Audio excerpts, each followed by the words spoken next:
के सरबराह शेख रशीद की क़यादत में काफिला लियाकत बाग से रवाना होगा।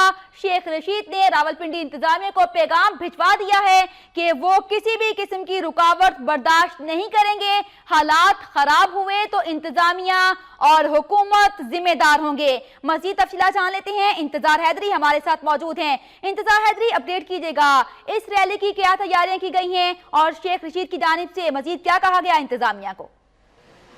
जी बिल्कुल, शेख रशीद अहमद की जानिब से ये ऐलान किया गया है कि 6 बजे रैली जो है वो लाल हवेली से बरामद होगी और ये रैली यहाँ से गुजरती हुई लियाकत बाग पहुँचेगी, जहाँ पर पाकिस्तान अवामी तहरीक और अवामी मुस्लिम लीग दोनों की जो रैलियाँ हैं वो वहाँ से इकट्ठी चांदनी चौक की तरफ जाएंगी। इस हवाले से शेख रशीद अहमद ने रावलपिंडी इंतज़ामिया को पैगाम भी भिजवा दिया है और कहा गया है कि उस पैगाम में ये कहा गया है कि किसी किस्म की रुकावट जो है वो बर्दाश्त नहीं की जाएगी। अगर किसी किस्म का रखना डालने की कोशिश की गई तो फिर ये रैली रुख कर लेगी इस्लामाबाद एयरपोर्ट का और फिर उसके बाद ये छोटी छोटी गलियों से होती हुई इस्लामाबाद एयरपोर्ट पर पहुंचेगी। और अगर रास्ते में किसी किस्म का कोई नाखुशगवार वाक़या रूनुमा हुआ तो उसकी ज़िम्मेदार वफाकी हुकूमत, सूबाई हुकूमत और उसके साथ साथ रावलपिंडी इंतज़ामिया होगी और तमाम तर ज़िम्मेदारी इन्हीं तीनों इदारों पर आयद होगी। उन्होंने मुतनब्बे किया है कि किसी किस्म की रुकावट न डाली जाए। इससे कबल रावलपिंडी इंतज़ामिया की जानिब से कंटेनर लगाकर